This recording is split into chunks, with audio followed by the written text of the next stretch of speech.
얼마 전까지만 해도 참 날씨가 문재인 정권처럼 불순했었는데 지금은 날씨가 너무 좋아졌습니다. 새로운 시대가 오는 것 같습니다. 그리고 또한 그 새로운 시대를 여는데 바로 여러분들이 앞장서고 있습니다. 아직 호응이 그리 큰 것은 아닙니다만은 그야말로 외롭게 광야에서 작은 목소리가 되고 있습니다.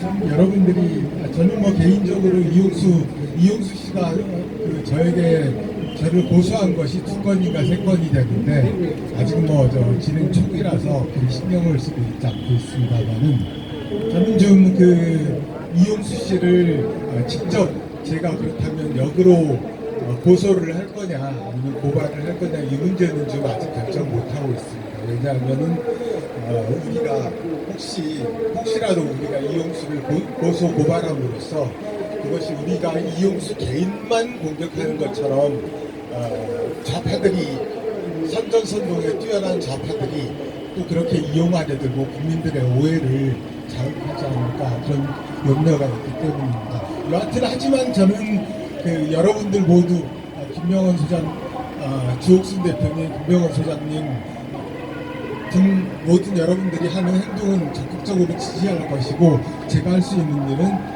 고발에 개인적으로 참가하는 것을 포함해서 함께 할 것입니다. 제가 오늘은 또 조금 새로운 이야기를 한다면은 여러분들 여성가족부의 대한민국 정부의 피해자, 위안부 피해자로서 신고된 여성이 몇 명인지 아시죠? 몇 명입니까? 예, 240명. 또 이 엉터리들이 경우에 따라서는 240명 이상이 247명 이런 이야기도 하고 있습니다. 제가 지금 전하는 이야기는 그 240명에 대한 신고를 받고 그 서류를 심사한 것이 1993년 10월부터입니다. 그런데 그때 이후로 각 소위 자기가 위안부 피해자였다는 사람이 신고를 하게 되면 이 사람이 진짜인지 가짜인지 정부의 금전적인 지원이 필요해서 그것을 받고자 가짜 신고를 한 건지 확인해야 될 필요가 있지 않습니까? 그래서 당연히 그것을 확인하는 위원회가 만들어졌습니다. 그 위원회는 물론 정대협을 지지하는 아니면 정대협에 속해 있는 연구자들이 중심이지만은 또한 제가 지금도 가까이 아는 한 분도 97년경에 그 위원회에서 심사를 하는 일을 했습니다.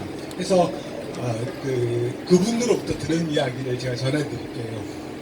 샘플이 딱 하나 있습니다만은 짧게는 1페이지 내지 길게는 2페이지입니다. 신고서라는데 그 신고서의 맨 앞에는 자신이 어떻게 해서 강제연행 되었는지 어떻게 해서 위안부가 되었는지에 대한 서술을 하게 되어 있는데 대체로 한 줄 내지 2줄입니다. 지금 주옥순 대표와 김병헌 소장께서 중점적으로 문제를 삼는 위안부법에서 규정한 위안부라 함은 강제로 끌려가서 위안부가 된 사람이라는 건데 그것에 해당하는 사람이 한 사람도 없지 않느냐 이런 주장을 우리가 하고 있잖아요. 그런데 그 이야기가 바로 좀 전에 말씀드렸던 그 자기 신청서에 한 줄 내지 2줄로 써 있다는 겁니다. 그래서 그 당시에 지금은 정년 퇴임한 교수분인데 그분이 말씀하시기를 도대체 1페이지나 2페이지로 된 그 문서를 봐가지고는 이게 진짜인지 가짜인지 그리고 진짜라 하더라도 이게 어떤 경위로 가서 어떤 생활을 했는지 하나의 이미지가 그려지지 않는다는 겁니다. 이제 그렇게 됐을 때 우리가 다른 피해자 신고를 하면 어떻게 합니까? 그 사람들한테 오라고 하거나 아니면은 보충 증거나 진술을 제기하라고 그러지요. 근데 이 위안부 문제에 대해서는 어떻게 했냐면은 그렇게 하지 않고 예를 들어서 김 교수가 이 신고자 예를 들어서 이용소 씨는 신고서에 문제가 있다, 어떤 부분이 문제가 있다라고 이야기하면은 그것을 보충 보완을 요구하는 게 아니라 공무원, 그것도 높은 공무원이 그 서류 한두 장짜리를 들고 그 양반한테 찾아간다는 겁니다. 찾아가서 다시 한번 묻는다는 거죠. 근데 다시 한번 물었을 때 만약에 제대로 답변할 수 있었으면 애시당초 신청서를 그렇게 내지 않았겠죠. 그러니까 결국에는 서류적인 보완이 되지 않았는데, 그랬을 때 공무원들, 그 다음에 어쩌다 공무원이 된, 결정직 공무원이 된 교수들 어떻게 처리하느냐. 어공들이, 교수들이 공무원들에게 이 여자는 따라서 이 사람은 근거 자료가 없으니까 절대로 위안부로 인정해 줄 수 없다, 이렇게 치고 나가느냐. 그러지 못했다는 겁니다. 그냥 그 당시의 분위기, 97년의 사회 분위기, 위안부에 대해서 진실이 전혀 알려지지 않고 단지 강제로 끌려가서 성폭행만 나날이 당한 여성들로 오해하고 있는, 초등학생을 끌고 가서 그렇게 당했다고 오해되고 있는 상황이었기 때문에 대부분의 공무원들은 에이, 고생하면서 산 분인데 그냥 인정해주지요. 이러면은 피해 심사를 했던 그 공무원, 교수들도 에이, 싸우기 싫으니까 그냥 넘어간다는 겁니다. 그래서 자신이 대략 10명 정도를 집중적으로 조사를 냈는데, 그 중에서 그 10명이 아니라 주변에서 다른 사람과 할 때 100명 이상 중에서 그 당시 심사에서 한 명을 떨어뜨렸답니다. 딱 한 어떤 사람이었냐, 아들이 대신 신고를 했어요. 근데 보니까 도저히 말이 안 돼가지고 자꾸 다그치니까 집안이 너무 어려워서 가짜 신고를 하게 되었다. 그래서 그 사람을 떨어뜨렸답니다. 또 한 사례로는 이런 사례를 들었습니다. 정신대와 위안부는 다른 거죠. 정신대는 공장에 노동하러 가는 사람들이고 월급 받고 노동하러 가는 사람들인데, 또 이상해서 했더니 위안부가 아니라 자기 어머니가 정신대로 갔다는 겁니다. 그런데 집안이 너무 어려우니까 위안부로 신고를 했다는 겁니다. 그런데 그 경우는 봐줄게요. 그때 그렇게 봐준 사람들, 그때 대략 한두 페이지를 내고 그 당시 운동권 정대협 그리고 운동권 교수들이 오케이 하고 도장 찍어주는, 사인해준 사람들이 지금까지 30년 동안 국가의 지원을 받고 있는 겁니다.